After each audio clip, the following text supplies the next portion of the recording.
Assalamualaikum warahmatullahi wabarakatuh. Perkenalkan, nama saya Puja Sukma Dewi dari Prodi Pendidikan Ekonomi kelas B. Di sini saya akan menjelaskan untuk luas perkembangan peserta didik dengan dosen Ibu Rita Aryani. Di sini saya akan menjelaskan dengan judul pentingnya memahami perkembangan peserta didik bagi calon guru. Pentingnya pertumbuhan dan perkembangan. Dalam kehidupan manusia terdapat dua proses kejiwaan yang terjadi, yaitu pertumbuhan dan perkembangan. Pada umumnya, istilah pertumbuhan dan perkembangan digunakan secara interdependensi, artinya saling bergantungan satu sama lain. Kedua proses itu tidak dapat dipisahkan, tetapi dapat dibedakan untuk memperjelas penggunaannya. Pertumbuhan berkaitan dengan perubahan fisik secara kuantitatif yang menyangkut meningkatkan ukuran dan struktur biologis. Pertumbuhan adalah perubahan secara fisiologis sebagai hasil proses pematangan fungsi dalam perjalanan waktu yang tertentu. Pentingnya mengetahui pertumbuhan dan perkembangan peserta didik. Yang pertama, masa perkembangan yang cepat. Perubahan fisik. Misalnya pada tahun pertama lebih cepat daripada tahun-tahun berikutnya. Hal yang sama terjadi juga pada perubahan yang menyangkut interaksi sosial, peroleh dan penggunaan bahasa, kemampuan mengingat, serta fungsi lainnya. Yang kedua, proses yang kompleks. Manusia mampu berkomunikasi dari cara yang sederhana sampai yang kompleks, karena bahasa yang dipergunakan mengikuti aturan-aturan tertentu. Tetapi menentukan apa aturan itu dan bagaimana menggunakannya adalah sulit. Yang ketiga, nilai yang diterapkan.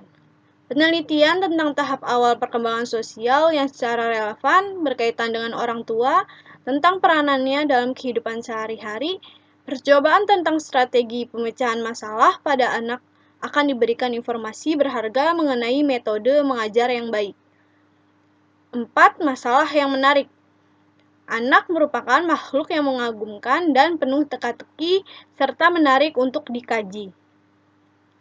Kemudahan anak umur 2 tahun untuk mempelajari bahasa ibunya dan beraktivitas anak untuk bermain dengan temannya merupakan dua hal dari karakteristik anak yang sedang berkembang.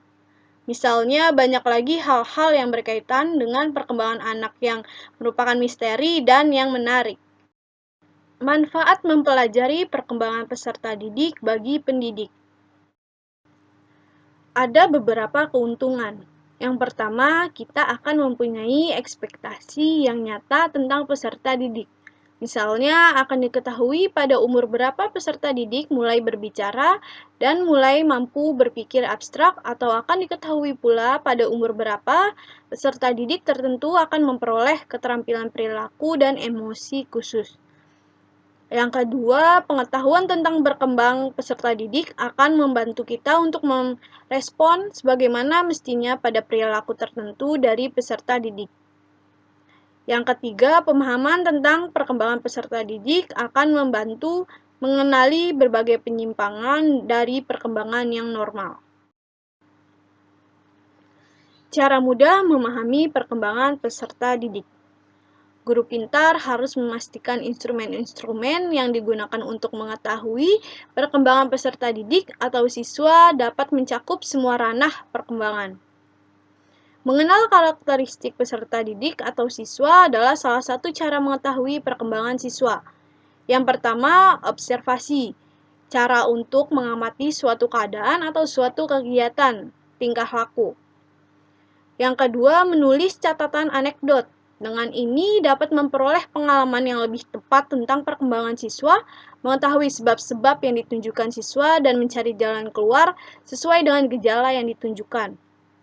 Yang ketiga, melalui angket dan wawancara. Angket biasanya berisi daftar pertanyaan yang bertujuan untuk mengumpulkan keterangan tentang berbagai hal yang berkaitan dengan responden atau dalam hal ini adalah siswa. Sedangkan wawancara adalah teknik untuk mengumpulkan informasi melalui komunikasi langsung dengan responden atau orang yang diminta informasi. Kesimpulan, dengan mempelajari perkembangan peserta didik, kita sebagai calon guru akan memperoleh beberapa keuntungan. Pertama, kita akan mempunyai ekspektasi yang nyata tentang peserta didik.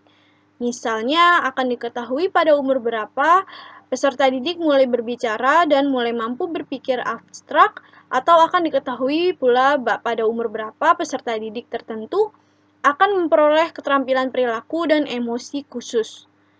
Yang kedua, pengetahuan tentang perkembangan peserta didik akan membantu kita untuk merespon sebagaimana mestinya pada perilaku tertentu dari peserta didik.